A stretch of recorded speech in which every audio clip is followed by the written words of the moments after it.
sistema. Grabe, para ka na sa other universe. Dahil for today's video ay lilibutin natin ang Digital World here at University of Perpetual Health System Delta. Dahil alam niyo ba mga ka-perpetualites na this is the first ever Digitech program dito sa ating university. At para samahan tayo ngayong araw, makakasama natin sina Teacher G, Sir Nels, Sir James. at tara na, explore na natin ito mga ka-perpetualites! Let's go!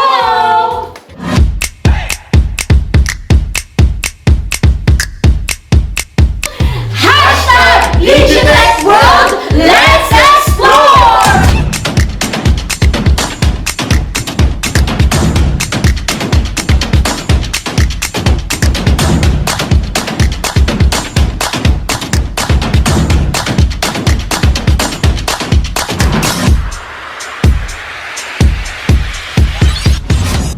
Eto na mga ka-perpetualista, sisimulan na natin ang paglilibot dito sa ating World of Digitech. At para simulan yan, nandito tayo sa ating first station. Sasamahan tayo ni...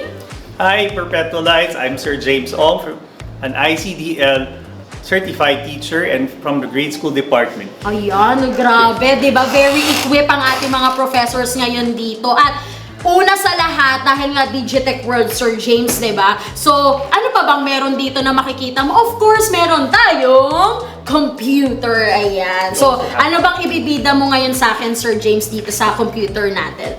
So, alam mo ba yung bagong program na i-introduce ng Perpetual? I think this is now the Digitech program na lilibutin natin. Okay. Yes, the Digitech program. What's something about special po ba, Sir James, with our Digitech program? The Digitech program is actually being offered from kinder up to grade 12, and of course, meron din sa college in the tertiary education. So, Sir, since you are an ICT, sige, gusto ko i-challenge mo kung ano bang mga pwede nating tanong mo sa akin about computer. Sige, dahil generation natin to. Tignan muna natin kung ano yung mga, kung natatandaan ko Sige mga parts po, ng let's computer go. natin. So, Okay. ito muna, start tayo sa madali. Yes, o ito, sa mga makakalikot dyan, this is what we call the mouse. Okay, next How about one. this one? Keyboard, yes. Gusto pa nga nila ng mga ka-perpetualates natin. Sir, may ganito eh. Oh, ASMR, Oh, yes. Iba naman ayaw ng may Oo, tunog. ayaw nila. Eh dati sir, sa inyo, sa time ninyo, medyo typewriter pa. Ito, napakabilis na.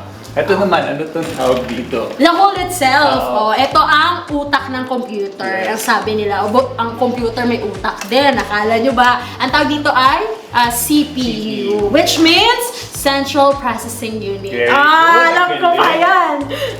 Ano naman sir, tatanungin ko with this? O ano naman to sir? Sticker. Sticker! Hindi natin maluloko ngayon si Sir for today. Talagang equip ang ating mga professors with this ICT era natin. O, di ba? So din, alam mo ba yung mga tinuturo dun sa Digitech curriculum? O, ano bang pinakalaman in-depth na lesson Yes. natin So, kapag gusto matuto ng Digitech program? So for the Digitech curriculum ng basic education, you actually have 4 skills. So you have your domain 1, yung essential skills and productivity tools. So we have the second domain with programming and robotics. Tapos the third domain, yung ICT skills. And lastly, yung emerging technologies and technopreneurship. O, ayan na, parang Yan yung narinig mga ko Sir James na mayroong robotics. The Digitech curriculum, meron tayong robotics program wherein children learn how to program to encode programs and build yung robots nila during their robotics class. So in short, mga ka-perpetualites, dito yung mga raw materials natin. Dahil tulad niya ng CPU, yun ang magiging utak ng ating robot para gumalaw. So mas lalo ko, Sir James, na excite. Pupuntahan natin ngayon ang robotics. Let's go, mga ka-perpetualites! Eto na mga ka-perpetualites, after natin sa mga parts of computer and the program itself, kung ano yung mga pinag-aaralan nila, after nila ma-program ang mga bagay-bagay at ang utak ng computer, eto na pinaka-exciting part, ang robotics time! At para samahan tayo ngayong araw, makikisayaw siya sa atin ngayon dahil alam ko for sure familiar kayo sa palabas ngayon ng mga robots tulad ng tan tan tan tan tan tan tan tan tan tan tan tan. Hi mga Perpetualites! I'm Sir Nelson Jr. Buhi, an ICDL ICT Education Certified. Wow, di ba? Grabe yung energy niya eh. Grabe yung energy. Sagpakan mo ba naman lagi ng enerhiya for robotics, Sir Nelson, for today's video. O ano namang meron ngayon dito sa atin na i-discuss natin sa ating mga ka-perpetualites? Din, bago natin ipakilala yung robotics kit natin, ano yung naaalala mo nung bata ka na nagpo-produce ng sound? Ano po produce ng sounds? Oh my gosh, perpetualites! Hindi ako na-inform. Ano nga ba naman nagpo-produce ng sounds? So yung mga telephones natin ng bata, ano kayo nagpo-produce nun? Din? Ay, may telephone, alam ko na. May Alam mo naalala na. ko. Dati may mga telephone, di ba? Yes. Nagkastan yung, wait lang, ano ba yan?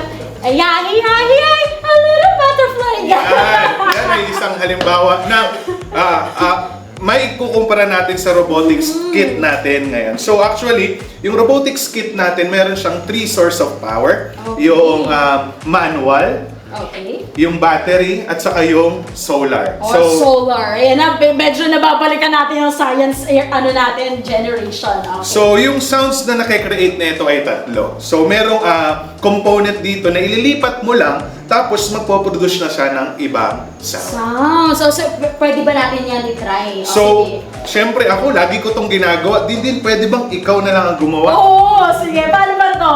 Yan. So, in this connection, mga ka-perpetualite, ito yung una nating sounds na mapoproduce with this. At lahat na ito, mga ka-perpetualites, connected sila. Kasi once hindi nakakonect yung isa, hindi siya mag-function. So, okay. Sige, try natin. First sounds. Oh, taray, parang sa Armalite ng mga bata. Ayan, baril-baril.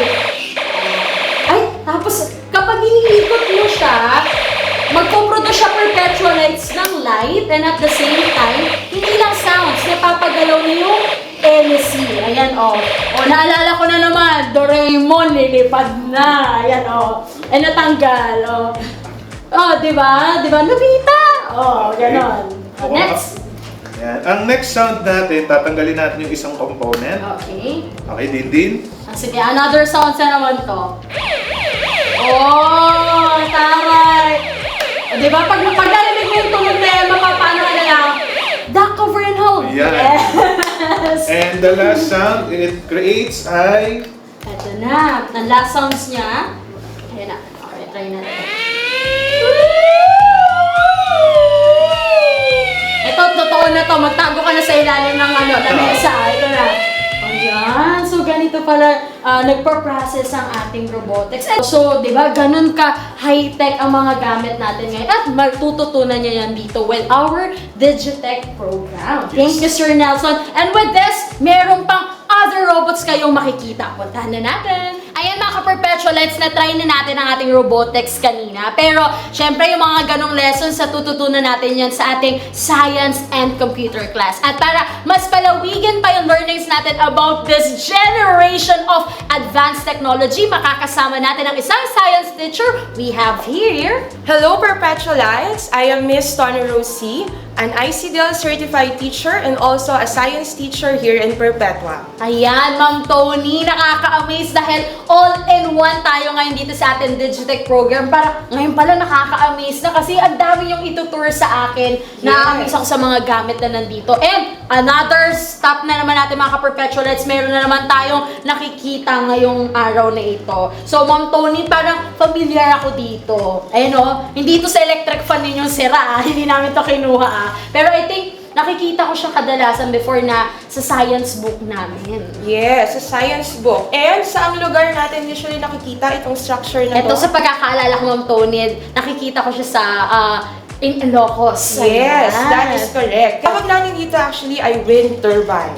Wind turbine. Yes. At itong mga blades na to, connected sila sa generator na nagko-convert ng mechanical energy into electrical energy. So pag inikot natin yan, umiilaw yung bulb natin. Iyan ang mga ka-perpetualites. Umiilaw siya.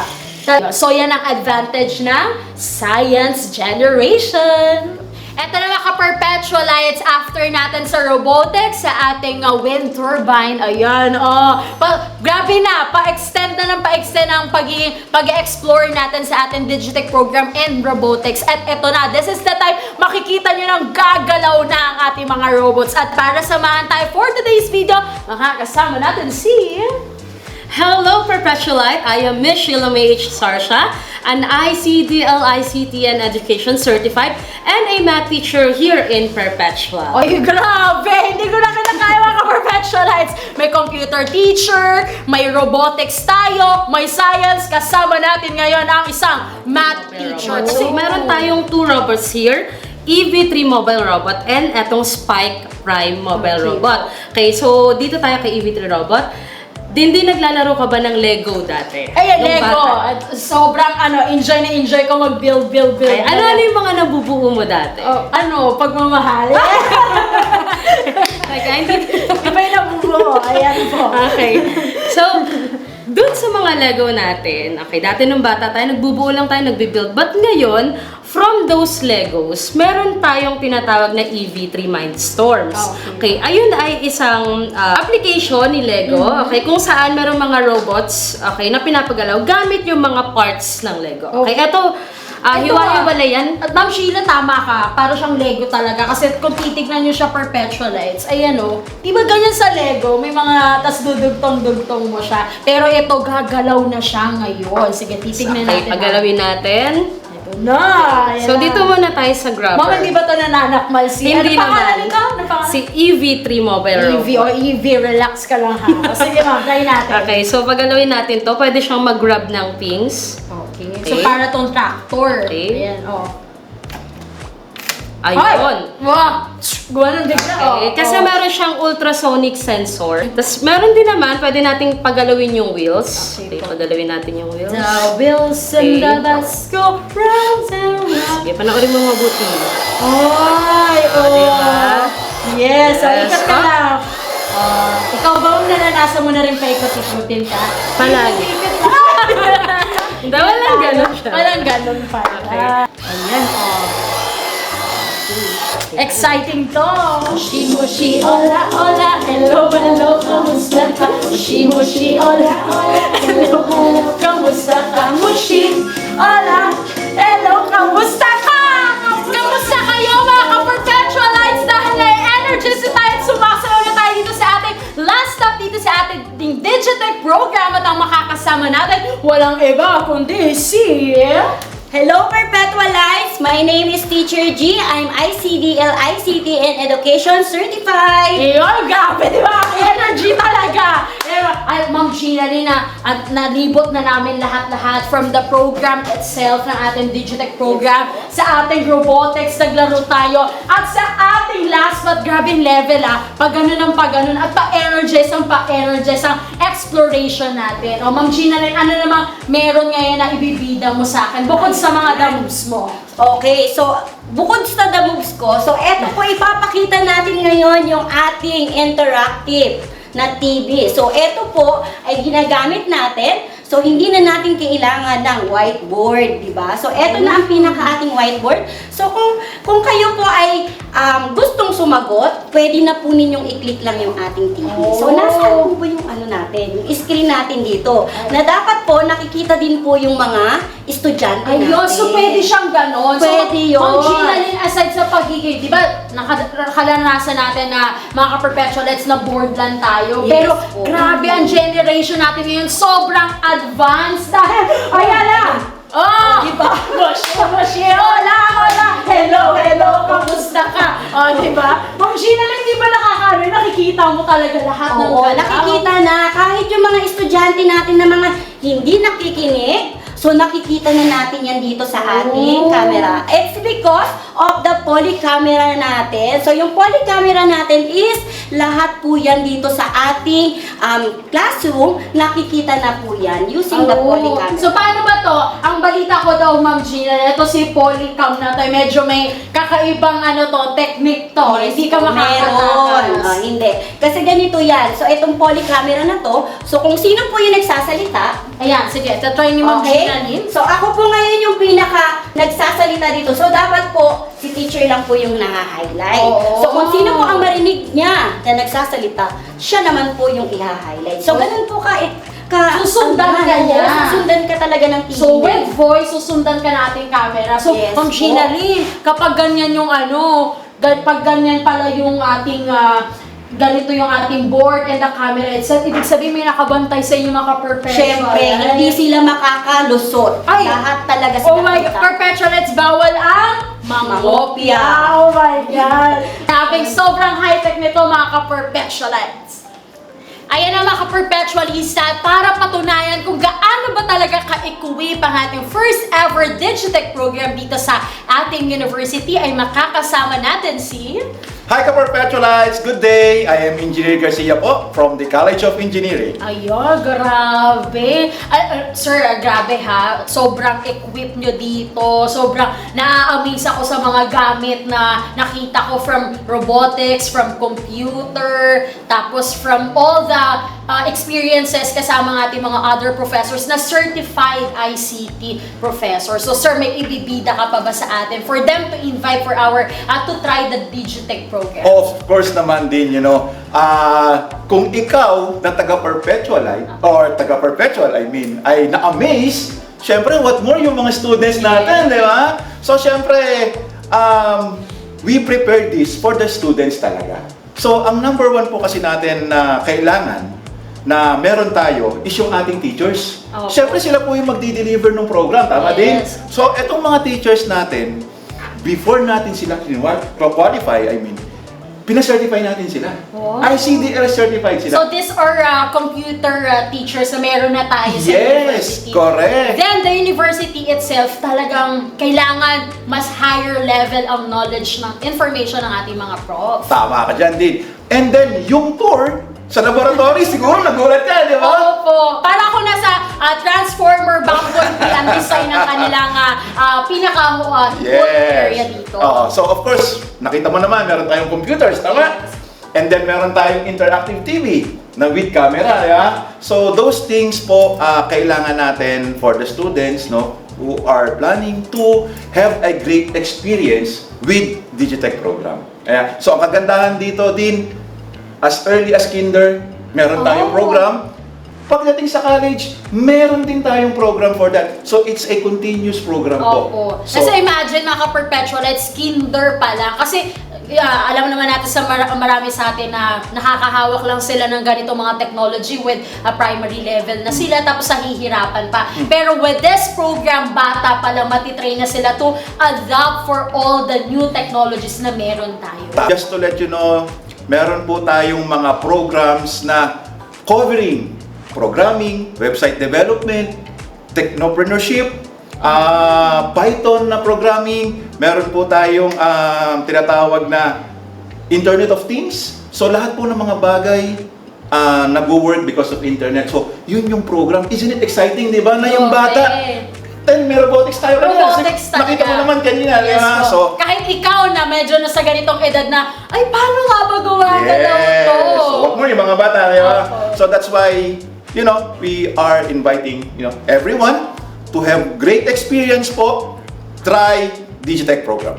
Let's go! Ayan na mga ka-perpetualista, I know na sobrang na-enjoy nyo din ang ating exploration sa ating Digitech program. At with this, hindi lang computer, hindi lang science and math and all ang mga pinapagalaw natin when it comes with the robotics. Talaga, yan ang literal na dapat advance kang mag-isip at advantage talaga natin yan. Kaya naman, ano pa't hinihintay ninyo?